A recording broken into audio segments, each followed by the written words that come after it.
사운드 트랙.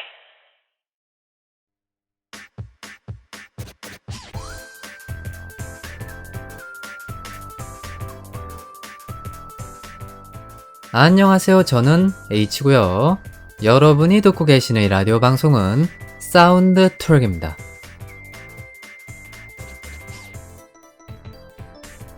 자, 제 12회입니다. 굉장히 오랜만에 녹음을 재개하는 거여서 저한테 있어서 좀 감회가 약간 새롭다, 이런 느낌이 좀 있는데요. 그런데 이렇게 말씀을 드리면은 제가 지금 무슨 얘기 하고 있는 거냐, 이렇게 생각하시는 분들이 분명히 계실 거기 때문에 좀 사정에 대해서 약간 설명을 해야 될 필요성이 있겠습니다. 여러분들이 현재 제 팟빵이나 유튜브 계정을 확인해 보시면은 녹음이 계속 멈춰 있다가 8월 1일자로 새로운 영상이 올라간 거를 아마 보셨을 겁니다. 건어물 여동생 우마루짱 하편이랑 상하편 통합본 이렇게 하나 올라왔고, 그 다음에 첫 갸루 상하편 통합편 이렇게 또 3편이 추가로 올라온 상태일 텐데, 그걸로만 보면 아니 H님 지금까지 쭉 잘 올라왔는데 뭐가 오랜만이라는 거냐, 그러면 그때 당시에 오랜만이라고 하셨어야지 왜 이제 와서 말씀을 하시냐, 이렇게 말씀하시는 그런 분들이 계실 텐데, 그게요 제가 녹음을 해놓은 지가 한 3-4달 전쯤에 이제 작업이 끝난 건데, 녹음만 해놨지 편집을 안 한 상태로 그냥 계속 쟁겨놨던 거였거든요. 그러다 보니까 실질적으로 제가 마이크 앞에 서서 여러분들에게 또다시 다채로운 이야기를 할 수 있는 지금의 현 상황이 오랜만일 수밖에 없다, 이렇게 좀 말씀을 드릴 수밖에 없다는 거죠. 그래서 뭐 11회 때 엔딩 그 라인을 좀 감상해 보시면은 뭐 제가 편집을 했을지 아니면 그대로 올렸을지 모르겠는데, 뭐 상황이 급변하는 그런 부분들이 있어서 제가 당분간은 라디오를 업로드하지 못할 것 같다, 뭐 이런 여러가지 다채로운 이상한 소리들을 많이 했을 거예요. 그래서 아마 그것을 들으신 분들은 아니 도대체 지금 이게 무슨 소리인가 하면서 좀 어리벙벙한 상황이 발생했을 수가 있습니다. 뒤편에 그런 공개되지 않은 이야기들을 12회 오프닝에서 잠깐 썰을 좀 풀어봤고요. 자, 그러면 본격적으로 얼토당토 않은 그런 이야기들을 뒤로 하고 이제 좀 제대로 된 이야기들을 해봐야겠죠? 근데 걱정이 좀 됩니다. 제가 워낙에 대외적으로 길게 떠들 만한 일이 없으니까 그간 쉰 만큼 단어 구사력이라던가 언어적인 소양이 좀 많이 떨어지지 않았을까 하는 그런 불안감이 좀 엄습하는 부분이 있거든요. 뭐 하지만 어쩌겠습니까? 실력이 줄었으면 그만큼 또 계속 녹음을 해 나가면서 실력을 쌓아야겠죠. 그렇게 한번 마음을 굳게 먹고 이번 회 제대로 진행을 해보도록 노력하겠습니다. 자, 그러면 언제나처럼 사운드 트랙의 간판 코너에서 못다한 이야기들 팍팍 풀어보는 그런 시간을 가져보도록 하겠습니다. 잠시만 기다려주세요.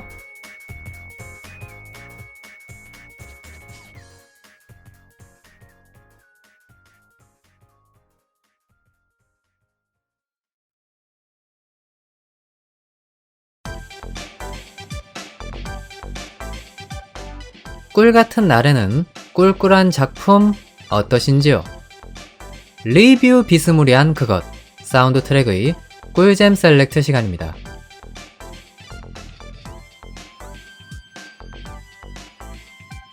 자, 특정 주제에 대해서 제 나름의 감상을 전개해보는 그런 시간이죠. 자, 아까 오프닝에서 계속 무분별하게 제가 떠들어댔듯이 오랜만은 오랜만이지만 저번 회차에서 제가 무엇을 보고 오겠다라고 예고 드렸던 것처럼 그대로 한번 진행은 해보겠다, 이렇게 미리 말씀을 좀 드려보겠습니다. 초심을 잃지 않고 원래의 템포를 유지하자 라고 하는 거죠. 뭐 딱히 그걸 지키지 않을 명분도 없고 말이죠. 자, 그래서 결론적으로 제가 저번 회차에서 어떤 애니메이션을 감상하고 오겠다고 했느냐, 여기에 대해서 좀 말씀을 드려야 될 텐데요. 제가 저번 회차 엔딩을 찾아서 보니까 이세계물을 감상하겠다, 이렇게 말씀을 드렸더라고요. 그래서 그 작품을 한참 재미있게 다 감상을 하고 나서 지금 마이크 앞에 섰습니다. 자, 그러면 이제 슬슬 작품의 프로필들을 하나하나 공개해 보면서 그 작품이 무엇인지 썰을 풀어보는 그런 나날들을 이어가 봐야겠죠. 자, 제가 오늘 준비한 작품의 공식적인 장르를 한번 알려드려 보겠습니다. 일단 첫 번째로 가장 메인이 되는 장르는 다크 판타지입니다. 판타지이긴 한데 좀 어두운 내용들이 위주가 되는 그런 종류의 장르로 봐야겠죠. 그리고 이제 서브 장르로 언급이 되는 것들이 이 세계 전이물이라고 하는 장르가 함께 버무려져 있는 그런 작품이라고 볼 수가 있겠습니다. 그렇다면 이 두 장르를 합치면 어떤 분위기의 작품이 완성이 될까요? 아마 이런 느낌 아닐까요? 다크하게 이 세계에서 깽판 치는 내용, 소위 이닥갱물이 만들어지는 거 아니냐, 이렇게 우리들 생각해 볼 여지가 있을 것 같습니다. 그리고 뭐 정리를 해보고 나니까 대략적으로 분위기가 맞긴 맞는 것 같아요. 그 느낌 그대로 이 작품에 좀 녹아있는 부분이 없지 않습니다. 자, 작품의 분위기 내지는 장르에 대해서 살짝쿵 말씀을 드렸고요. 자, 이 작품에서 메인으로 다루고 있는 주제가 무엇이냐, 여기에 대해서 살짝 또 썰을 풀고 본격적으로 이 작품에 대한 이야기들을 좀 풀어나가야겠죠. 이 작품은 체감형 게임을 즐기던 어떤 주인공이 이 세계로 전이가 돼서 여러 가지 다양한 트러블에 휘말리는 그런 이야기라고 볼 수가 있겠습니다. 애니메이션을 많이 감상하신 분들이라고 하면 벌써 이 정도만 말씀을 드려도 아니 그 작품 얘기하는 거였어? 딱 하고 느낌이 오실 겁니다. 이 정도면 제가 공개할 수 있는 바는 대체적으로 다 공개를 한 것 같고요. 이제 본격적으로 제가 이번 회에서 다룰 작품을 공개해 보도록 하겠습니다. 꿀잼 셀렉트. 이번 회 주제는 답을 알려주지. 캐시 아이템이다. 애니메이션 오버로드 1기입니다.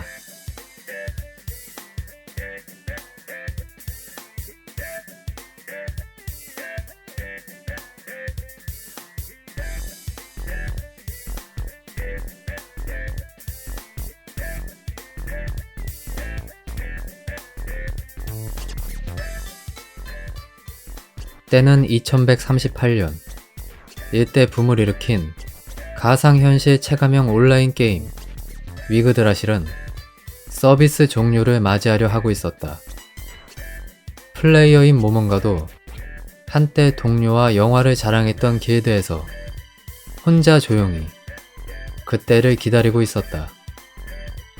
하지만 종료 시간이 지나도 로그아웃이 되지 않는 게임, 돌연 의지를 갖기 시작한 NPC들, 그리고 길드 밖에는 지금껏 본 적도 없던 이 세계가 펼쳐져 있었다.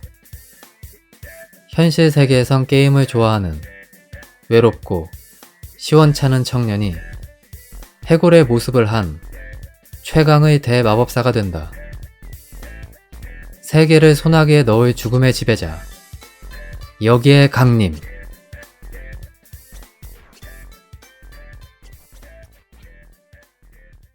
자, 상당히 두터운 팬층을 보유하고 있는 작품이죠.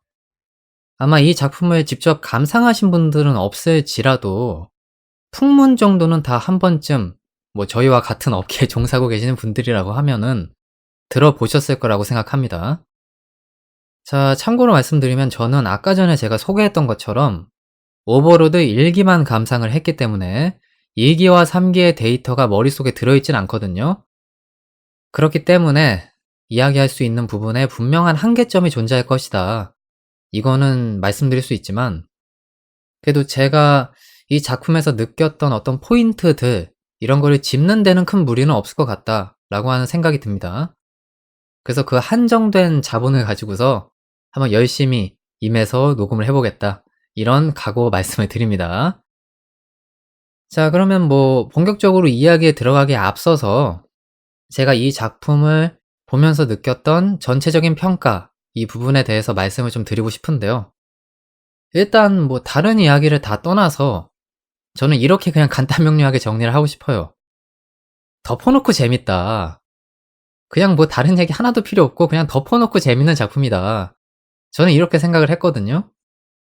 제가 이렇게 단언해서 말씀을 드릴 수 있는 데에는 몇 가지 근거가 좀 존재하는데, 일단 첫 번째로 저는 애니메이션을 감상하는 걸 좋아하긴 하지만 하루에 할당량이라고 할 수 있는 부분이 존재하거든요. 어떤 종류의 애니메이션이라도 하루에 4편 이상을 감상하면 좀 물린다는 느낌이 있어요.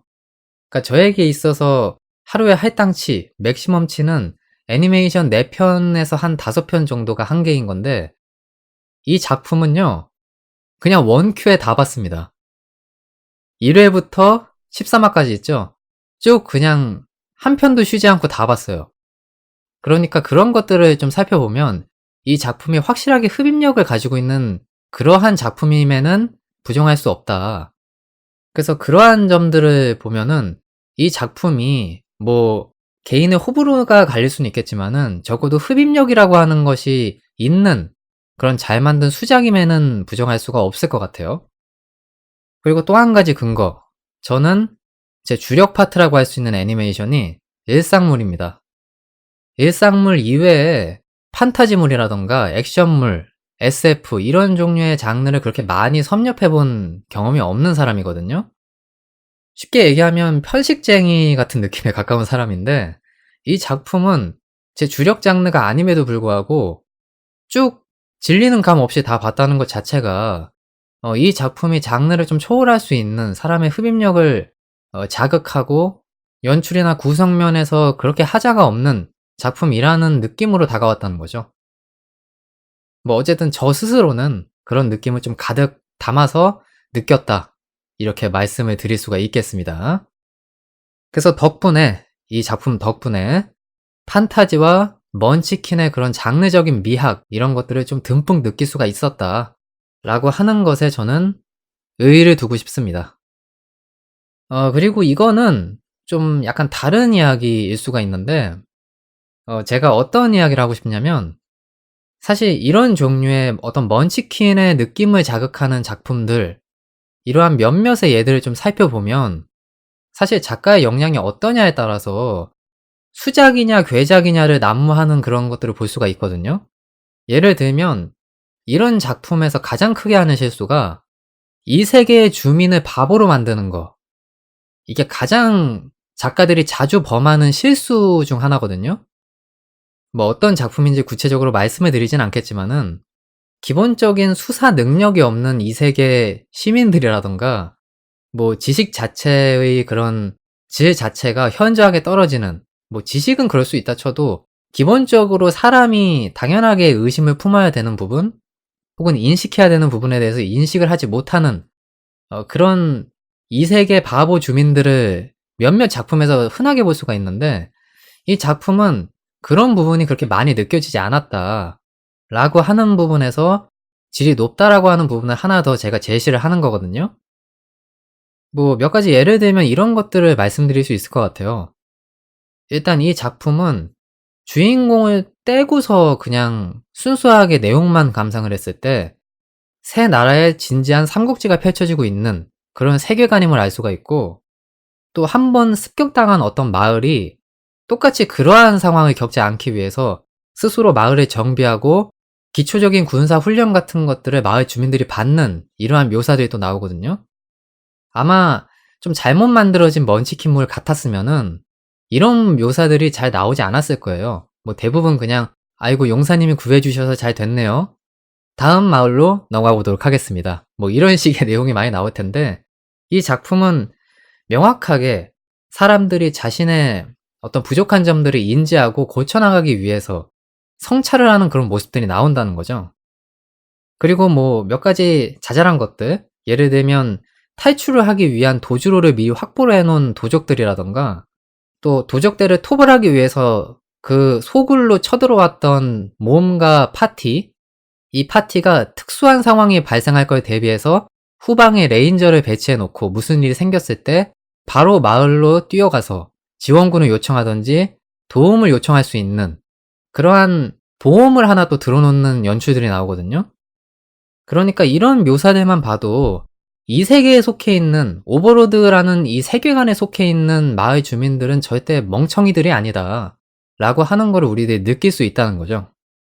주인공과 힘의 격차, 기술의 격차가 날지언정 정상적인 사고를 하는 사람들이라는 걸 우리들이 알 수 있기 때문에 그 점에 있어서 우리들이 작품의 재미를 더욱더 증가시킬 수 있는 매개체가 된다. 이렇게 말씀을 드릴 수 있겠습니다. 근데 저는 정말 이게 아주 중요한 포인트라고 생각해요. 이게 제대로 그려지냐 안 그려지냐에 따라서 작품의 재미가 진짜 결정이 되는 부분들이 있거든요. 만약에 이 부분이 좀 허술하게 서술이 된다 치면 그 뒤부터 이 작품을 읽는 독자, 감상하는 감상자가 의심의 눈초리로 이 작품들을 계속 하나하나 감시하면서 볼 수밖에 없거든요. 그리고 또 그런 부분들이 캐치가 되면 비아냥의 대상이 되고요. 그래서 작품의 평가를 대외적으로 깎아먹는 요소가 되는 경우들이 많은데 이 작품은 그 부분이 잘 서술되어 있다. 그렇게 저는 믿고 있고 의심하지 않고 있습니다. 자, 뭐 이 정도면 제가 이 작품을 감상하면서 느꼈던 전체적인 느낌, 이런 부분들에 대해서 잘 말씀을 드린 것 같고요. 이제 본격적으로 작품의 어떤 특수한 포인트들을 하나하나 짚어가면서 거기에 대해서 좀 이야기들을 깊숙하게 해보는 그런 시간을 가져보도록 하겠습니다. 자, 그러면 자연스럽게 첫 번째 포인트로 넘어가 보시죠. 자, 제가 선택한 첫 번째 포인트입니다. 제목을 한번 이렇게 정해봤습니다. 군주의 기분. 자, 이것이 과연 무엇을 내포하는 제목일까 궁금해 하실 만한 분들도 계실 텐데요. 제가 이번 포인트에서 다루고자 하는 그런 이야깃거리는 이 작품의 진정한 재미 요소가 무엇이냐, 이 논점을 가지고서 좀 다양하게 이야기를 전개해 나가고 싶거든요. 물론 이 작품의 다양한 재미를 딱 한 가지로 압축한다는 거는 현실적으로 불가능합니다. 그만큼 꽤 다채로운 어떤 재미를 주는 포인트들이 존재하는 작품인 건 부정할 수 없는 사실이거든요. 뭐 예를 들면 기본적으로 이 작품이 가지고 있는 세계관의 한 축이 온라인 게임을 다루고 있다라고 하는 점, 그 점을 생각해 봤을 때 사실 일본 사람들보다는 우리나라 사람들이 훨씬 더 감정이입을 하기 좋은 어떤 대상이다, 이런 생각이 들기도 합니다. 실질적으로 온라인 게임을 많이 접해본 그런 나라의 주민들이기 때문에 우리들이 일본은 주로 비디오 게임이라고 하는 장르가 많이 저변에 펼쳐져 있잖아요. 그렇기 때문에 사람들과 직접적으로 접속을 해서 플레이를 즐기는 온라인 게임의 그 정서가 과연 얼마만큼 통용이 될지 거기에 대해서 좀 미지수라는 감상이 있긴 한데 어쨌든 그런 부분도 한 축을 담당하고 있고요. 판타지물로서의 가치, 그리고 먼치킨물로서의 가치가 확실하고 뚜렷한 그런 작품이라는 점에서도 우리들이 재미를 느끼기에 충분합니다. 그리고 또 한 가지, 전이물이라고 이야기를 하고 있긴 하지만은 약간 전생물, 그러니까 아예 그냥 이 세계에서 새롭게 태어난 것 같은 그런 느낌을 주는 부분도 분명히 있거든요. 그래서 그 장르와 좀 일맥상통하는 재미를 느낄 수도 있다라고 하는 그런 생각이 듭니다. 하지만 저는 사실 방금 예로 들었던 여러 가지 장르적인 특성들 혹은 소재적인 특성들보다 이 부분이 굉장히 중요한 거라고 생각을 하거든요. 바로 제가 제목에서 언급했던 군주의 기분, 군주로서의 책임감, 바로 이 점인데 제가 작품에서 가장 몰입해서 봤던 부분은 사실 이 부분이었어요. 나자릭에 속해 있는 NPC들이 주인공에게 어떠한 태도를 보이고 그리고 그 주인공은 과연 그 태도들을 보면서 어떠한 식의 생각을 하고 판단을 내리는가 라고 하는 점이었거든요. 여러분들도 작품을 보셨으면 다 아시겠지만은 나자릭의 NPC들, 이 캐릭터들은 정말 의심의 여지가 없이 맹목적으로 아인즈에게 충성하는 모습을 보이고 그리고 그 맹목적인 충성에 거짓이란 없습니다. 100% 순수한 손톱만큼의 의심도 없는 충성심을 보이고 있거든요. 그 덕분에 아인즈라고 하는 캐릭터는 나자릭이라고 하는 그 사회에서 확실한 지위를 갖게 되는 그러한 부분이 생기게 되는 거고 그 기대에 부응하기 위해서 다방면으로 노력하고 성군으로서 자신을 가다듬고 또 실제로 그러한 행동을 표출하는 그러한 인물로 점점 변모를 하고 다듬어져 가는 모습을 보여준단 말이죠. 그리고 저는 이러한 점들을 보면서 대리만족을 느꼈었어요. 그런데 사실 여기서 우리들이 생각해 볼 만한 부분이 저와 비슷한 나이 또래들 이러한 분들이 저처럼 감정이입을 하면서 더욱더 이 작품을 봤을 거라는 느낌이 드는 게 저는 나이가 30대 초반입니다. 그리고 보통 대외적으로 사회에서 30대 초반이 갖는 이미지가 뭐죠? 뭐 아주 어렸을 때 뭐 20대 초중반쯤에 어떤 사업을 시작했다든가 혹은 정말 천재적인 어떤 능력이 있는 사람이어서 조직 내에서 승승장구를 하며 승진을 한 이러한 경우가 아닌 이상은 대체적으로 사회 초년생이라는 그런 이미지가 강하고요. 그리고 일반 사원으로서 아직 다듬어져 있지 않은 모습을 보이는 사람, 이런 이미지가 강할 수밖에 없거든요. 그렇기 때문에 실제로 사회에서 저와 비슷한 상황에 처해 계신 분들은 나의 필요성이 무엇인가 여기에 대해서 좀 깊게 고찰을 하게 되는 그런 대표적인 시기라고 볼 수가 있겠는데 이 작품은 그러한 부분들을 느끼고 있을 사람들에게 강한 대리만족을 준다라고 하는 거죠. 그리고 우리는 거기서 명백하게 만족감을 느끼고 아인즈에게 감정이입을 하는 그런 경우들이 생길 거라고 저는 봅니다. 그리고 또 한 가지 이제 심금을 울린다고 표현하는 게 적절할 것 같은 그 NPC들의 마음가짐이라는 게 있는데 뭐 수호자들마다 그리고 나자렉에 속해 있는 그 일반적인 몹들마다 아인즈를 대하는 감상이라는 건 조금씩 다를 수는 있거든요. 하지만 공통된 의견, 그 기본적인 틀에는 항상 이 부분이 숨어져 있어요. 대표적으로 세바스라고 하는 NPC와 알베도라고 하는 NPC 이 두 명이 아인즈에게 표출했던 그 충성심의 대사를 한번 읊어드리고 싶은데 이렇게 대사를 날리거든요. 저희에게 아인즈라고 하는 인물은 마지막까지 저희를 버리지 않고 끝까지 남아주신 자애로운 분이다. 이러한 대사를 날리거든요. 그러니까 여기서 우리는 한 번 더 뿅 갈 수밖에 없는 거죠. 이 캐릭터들은 아인즈가 어떠한 결정을 내리든 아인즈가 어떠한 생각이나 감정을 표출해도 끝까지 그냥 맹목적으로 충성을 할 그런 충신들이다. 이거를 우리들이 가늠해 볼 수 있는 아주 중요한 척도거든요. 그리고 실제로 우리가 해당 작품에서 보스로서의 아인즈, 이 캐릭터가 얼마만큼 고군분투를 하고 나자릭의 안전과 발전을 위해서 실제로 몸을 혹사시키는 그러한 모습들을 충분히 봐왔기 때문에 더욱더 감정이입을 할 수밖에 없다라고 하는 겁니다. 근데 다만 또 일각에서는 이런 얘기를 하시는 분들이 계실 거예요. 아니 H님, 그런 책임감 이런 거는 사실 가족에게서도 충분히 느낄 수 있지 않느냐. 사회에서만 느끼는 그 감상이 맞아요? 뭐 이렇게 생각하실 수 있는데 저는 사실 가족에게서 느낄 수 있는 그 책임감과 사회에서 내가 아닌 타인들로 속해져 있는 그 조직에서의 느낄 수 있는 책임감은 명백하게 다른 분류라고 생각을 하거든요.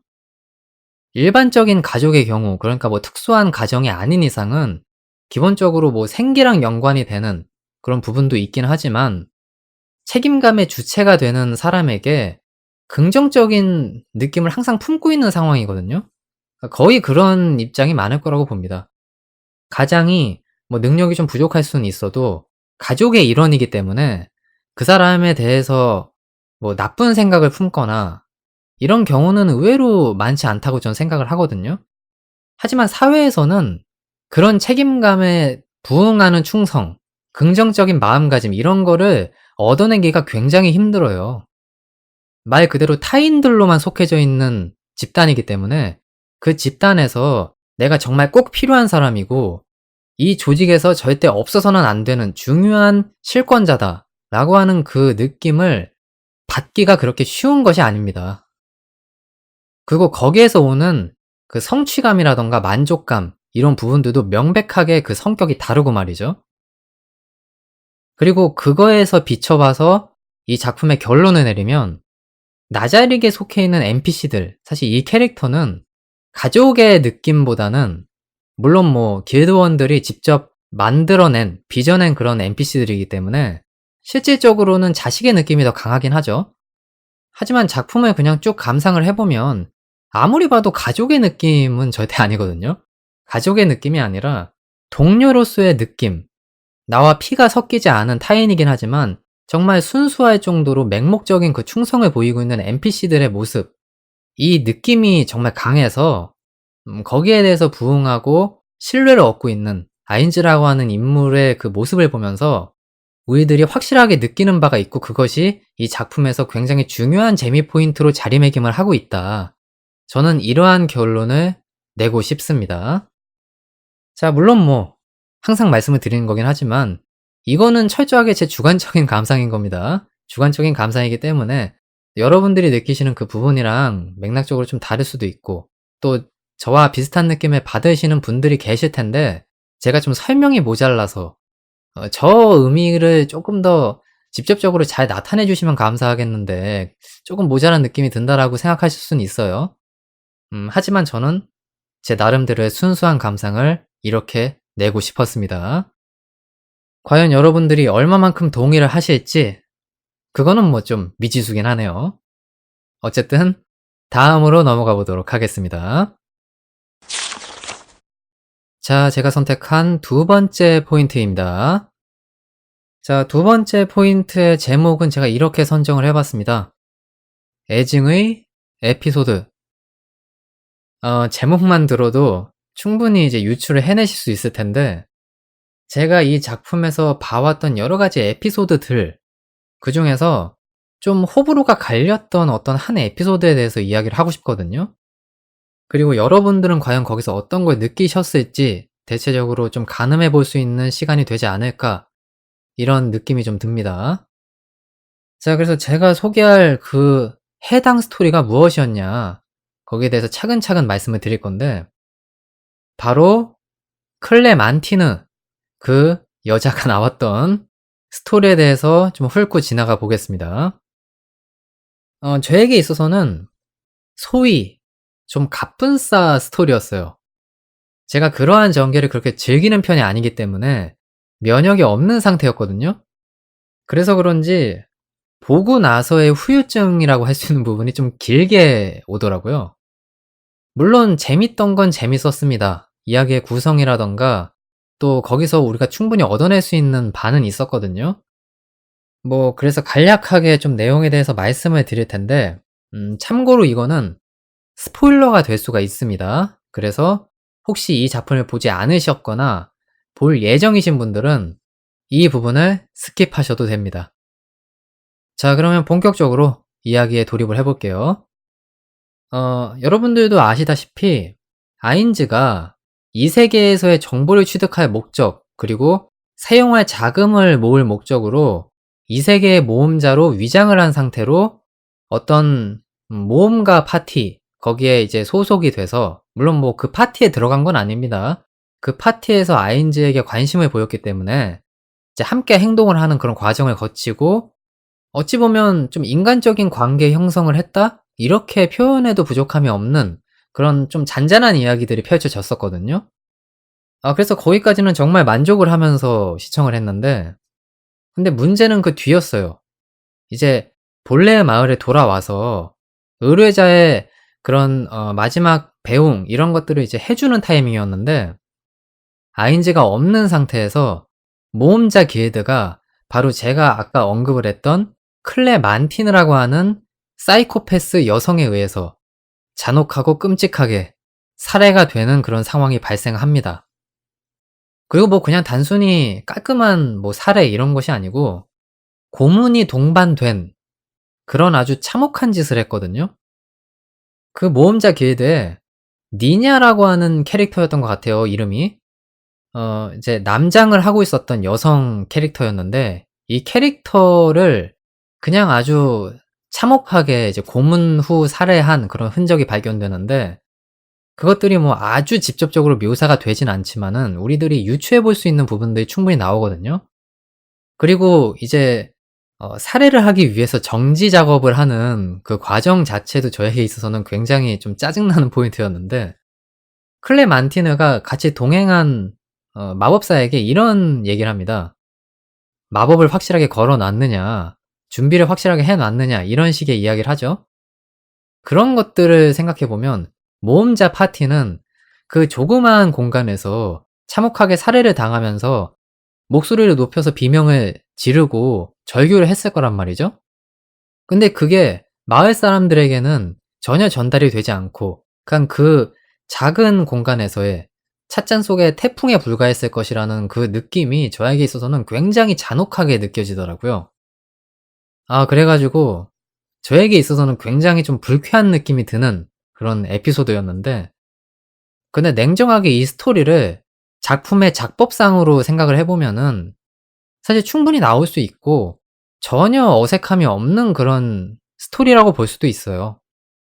예로부터 비중이 높아진 어떤 인물 혹은 스토리에서 중요한 부분을 차지했던 인물들을 죽이는 이러한 작법은 예로부터 정말 많이 나온 유서 깊은 작법이거든요.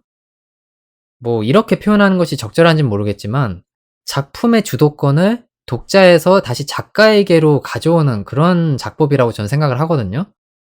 독자들이 작품을 그냥 펴는 느낌으로 '예상 가능한 범위가 나오겠지.'라는 생각으로 찬찬히 재미있게 보고 있는 와중에 크게 한 방 뒤통수를 슉 하고 때리는 거거든요.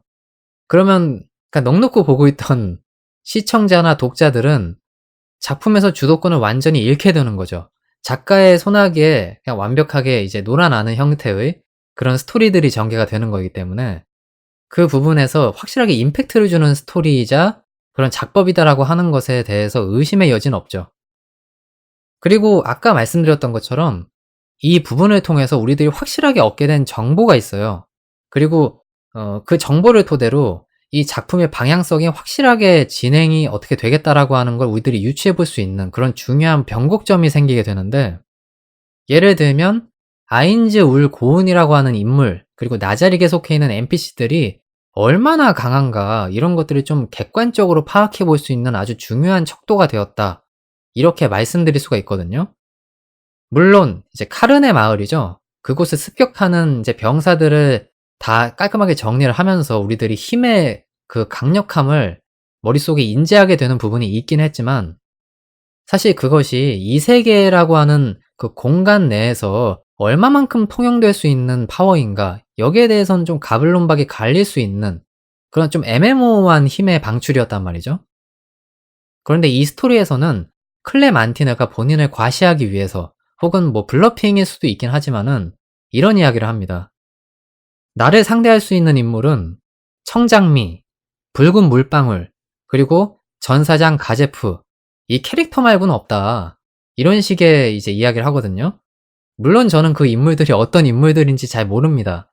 가제프라고 하는 인물 빼고는 저희들이 접해본 인물들이 아니기 때문에 그 부분에 대해서 좀 어리벙벙할 수는 있는데, 적어도 이 세계에서 강한 축에 속하는 인물들이 이러한 인물들이라는 걸 파악할 수 있는 거잖아요.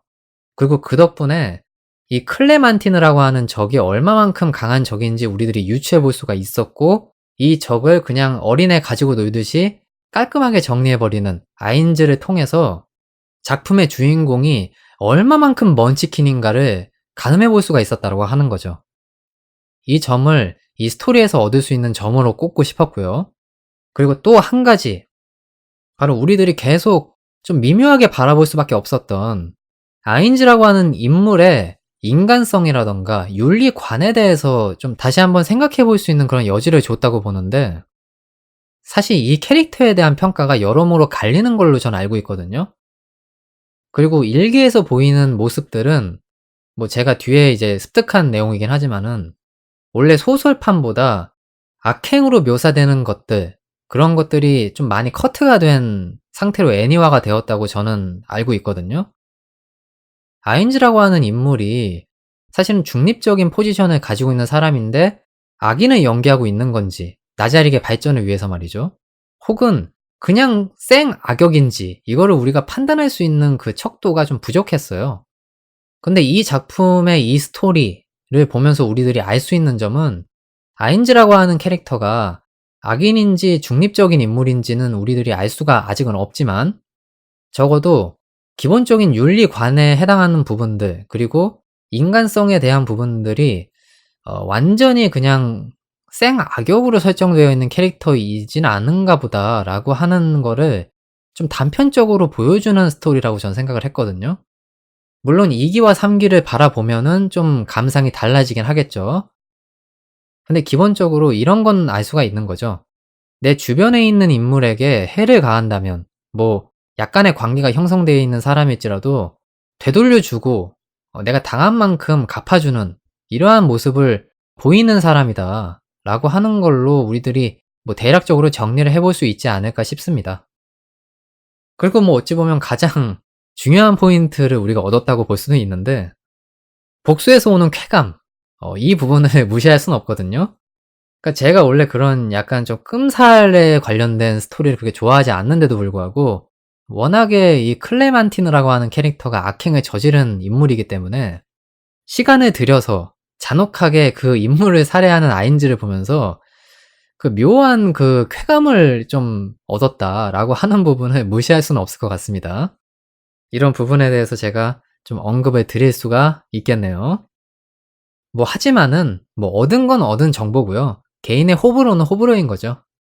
사실 제가 이 작품을 보면서 기대했던 바는 아인즈와 나자릭에 속해 있는 그 NPC들이 이 세계에서 어떻게 적응을 해 나가느냐라고 하는 그 큰 그림, 이런 것들을 기대했었고요. 그리고 또 한 가지는 나자릭의 NPC와 아인즈의 관계 내지는 그들이 어떻게 삶을 일궈 나가느냐, 이 부분이 기대사항이었는데 그 기대사항과는 좀 괴리감이 있는 뜬금포, 갑분싸 스토리였기 때문에 그 점이 저에게 있어서는 역시나 좀 이러니 저러니 해도 호불호의 영역일 수밖에 없었다 라고 하는 생각이 드네요. 하지만 적어도 이 작품이 어떠한 방향성을 가지고서 이끌어 나가지는 그런 종류의 작품인지는 우리들이 파악을 해볼 수가 있기 때문에 일종의 뭐 예방주사 아닐까요? 그렇게 생각해 볼 여지도 있겠다. 저는 그렇게 정리를 하고 싶습니다. 근데 예방주사를 맞았어도 이런 스토리에 적응을 하지 못하는 사람들은 역시 어쩔 수 없는 것 같아요. 되도록이면은 이런 스토리가 좀 잘 안 나왔으면 좋겠는데 그래도 뭐 어쩌겠어요. 다크 판타지니까 거기에 대해서 감내해야겠죠. 그럼 저는 여기서 불평을 맞춰보도록 하겠습니다. 자, 제가 선택한 마지막 포인트입니다. 두 번 깠네. 이번에 제가 다뤄서 이야기하고 싶은 부분은 오버로드라고 하는 이 작품이 기존의 이세계물이랑 상당히 다른 맥락을 보여주는 작품이다. 이거에 대해서 언급을 하고자 하는 부분이 있어서 이렇게 말씀을 드리는 거거든요. 우리들이 알고 있는 보통의 일반적인 이세계 전이물은 어떤가요? 뭐 일본 애니메이션 업계를 생각해보면 일명 이곡갱, 이 세계에서 고등학생이 깽판 치는 내용, 그거를 담고 있는 판타지물들, 여기서는 뭐 거의 혈혈단신이라고 해도 과언이 아니죠. 본인 혼자 이 세계의 전이가 되던지 혹은 좀 널널하고 자비심이 강한 이 세계물 같은 경우에는 본인과 본인의 친구 내지는 동료, 그리고 이 세계물의 고전이라고 할 수 있는 오즈의 마법사 같은 경우도 도로시라고 하는 인물, 그리고 토토라고 하는 강아지가 허리케인에 의해서 집체로 이동이 되는 이러한 모습을 보면은 어떤 기반을 가지고서 이 세계로 이동하는 그러한 경우들은 거의 없다는 거를 확실하게 우리들이 깨닫게 되는 부분인 거거든요. 그것이 아주 흔하게 쓰이는 작법인데 이 오버로드 같은 경우는 너무도 기반이 널널하다 라고 하는 것이 굉장히 재미있는 포인트예요. 그리고 그 기반이 형성되는 과정과 이 세계로 넘어가는 과정도 굉장히 특이한데 오버로드는 이런 플롯입니다. 현실 세계에서 별거 없는 주인공이 어떤 게임에 아주 즐겁게 접속을 해서 플레이를 한단 말이죠. 근데 그 게임에서 이 세계로 전이가 되는 겁니다. 게임의 유산을 들고 말이죠. 이 플롯이 굉장히 이상한 게 보통은 현실에서 이 세계로 넘어가는 플롯이 많잖아요. 그런데 현실에서 게임에서 이 세계로 이런 식으로 넘어가는 형태이기 때문에 정말 두 번 깠네 라고 하는 제목이 아주 적절하게 매칭이 되는 그런 부분이라고 생각을 하는데 뭐 예로 든다면 이런 느낌이지 않을까 싶어요. 히틀러가 본인의 군대를 끌고 이 세계로 이동을 하면은 이런 느낌이지 않을까. 참고로 제가 히틀러로 이 예를 드는 포인트는 아인즈라고 하는 인물이 명백한 악역으로 설정이 되어 있기 때문에 그렇게 말씀을 드리는 겁니다. 근데 여기서 또 두 번 꽈내라고 얘기를 할 수 있는 포인트가 하나 더 있습니다. 이렇게 풍족한 기반을 가지고 있는 아인즈가 이 세계에서 보이는 모습들을 보면 마치 군중 속에서 고독을 느끼는 이러한 행태를 보이고 있단 말이죠. 그리고 거기서 이제 우리들이 볼 수 있는 것들이 워낙에 NPC들과 자신의 그런 군세에 대해서 막중한 책임감을 가지고 있기 때문에 그렇게 본인이 고군분투하는 모습들을 보이는 거고, 자신의 어떤 사명이라고 할 수 있는 나자릭의 발전, 그리고 그들의 기대에 부응해야 된다라고 하는 그 부분이 아인즈를 굉장히 고독하게 만드는 장치로서 작용이 되고 있다. 짚고 넘어갈 수밖에 없는 거죠. 그리고 또 한 가지 부분은 너무도 좀 집착증 같은 느낌을 보여주고 있다라고 하는 점이거든요. 혹은 뭐 강박증이라고 표현해도 별로 부족함은 없을 것 같습니다. 그 정도로 본인의 길드인 나자릭 지하 대분묘, 그리고 본인과 함께했던 과거 길드에 속해 있던 길드원들, 마지막으로 그들이 남긴 유산, NPC들, 이 캐릭터들에게 정말 집착증의 거의 끝을 보여준다라고 생각을 하거든요. 사실 일반적인 사람들이면 이 정도로 집착을 하진 않을 거라고 전 생각해요.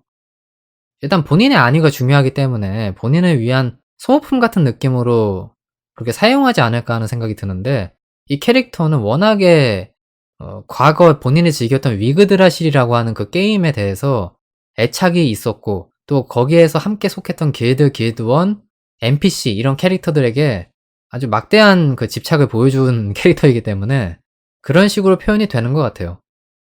그래서 뭐 6화에서 보여줬던 칠흑의 검이라고 하는 모험자 길드에서 이제 과거 아인즈의 길드원들과 관련된 이야기들이 좀 오고 갔을 때 그분들을 대체할 수 있는 사람들을 곧 만날 수 있을 거예요 라고 하는 그 니냐라고 하는 캐릭터의 말에 대해서 아인즈가 이렇게 응답을 하죠. 그런 날은 오지 않습니다. 그러니까 아인즈라고 하는 인물에게는 절대적으로 그들을 대체할 수 있는 인물이 없다라고 하는 거죠. 거기에 대한 어떤 강박증적인 증세를 보이는 걸 하나 볼 수가 있었고, 그 다음에 이제 또 샤르티아 관련된 12회에서 보여줬던 그 언행이 하나가 있는데, NPC들끼리 싸우는 모습을 나는 볼 수가 없다 라고 독백상 이야기하는 거를 우리들이 캐치를 해낼 수가 있는데요. 그러니까 이런 것들을 이제 종합적으로 생각해보면 이 캐릭터의 아주 중요한 약점이 나자릿과 관련된 것들이라고 하는 거를 쉽게 판단할 수 있는 거죠. 이것이 아인즈라고 하는 인물의 가장 아픈 부분이다. 그래서 만약에 아인즈를 공략하려면 이 부분에 대해서 신경을 많이 써야 될 것이다 라고 하는 그런 생각을 우리들이 하게 된다는 거죠. 근데 참 이 전체적으로 제가 말씀드린 플롯을 보면 되게 독특하지 않나요? 이 세계로 전이된 과정도 일반적인 것과는 다르고, 그리고 그렇게 풍족한 기반을 가지고 있으면서도 군중 속에 고독을 느끼고 있는 아인즈라고 하는 인물에 대한 묘사를 보면서 정말 좀 독특하고 특수한 느낌이 많이 든다. 이 작품에서 그러한 이제 맥락들을 많이 캐치할 수밖에 없다는 거죠. 그래서 저는 이 부분이 좀 재미난 포인트였어가지고 꼭 라디오에 소개를 하고 싶다는 생각이 들더라고요. 자, 그래서 마지막 세 번째 포인트도 이렇게 마무리를 지어보도록 하겠습니다. 자, 워낙에 대중적인 작품이다 보니까 제가 이 작품에 대해서 사실 라디오에서 다루는 게 좀 부담스럽다는 느낌도 없지 않더라고요. 이미 많은 분들이 고찰을 해왔던 작품이기 때문에 제가 그분들의 시선과 그렇게 특이한 어떤 무언가를 내놓을 수는 없을 겁니다. 하지만 어떤 개인의 일개 감상으로서 여러 선상에 놓여져 있는 그 감상들과 함께 비교해 보시면서 '아, 저 인간은 저런 생각을 하네.' 이렇게 이해를 하면서 그냥 가십거리 느낌으로 소모를 하시면 나름대로 재미있는 그런 라디오가 되지 않을까 싶네요. 그런 의미에서 꿀잼 셀렉트는 마무리 지어보도록 하겠고요. 다음 코너를 준비하면서 여러분들에게 찾아뵐 시간을 기다려 보도록 하겠습니다. 저는 그럼 머지않아 곧 다음 코너로 다시 찾아뵙도록 하겠습니다. 사운드 트랙, 트랙, 트랙, 트랙.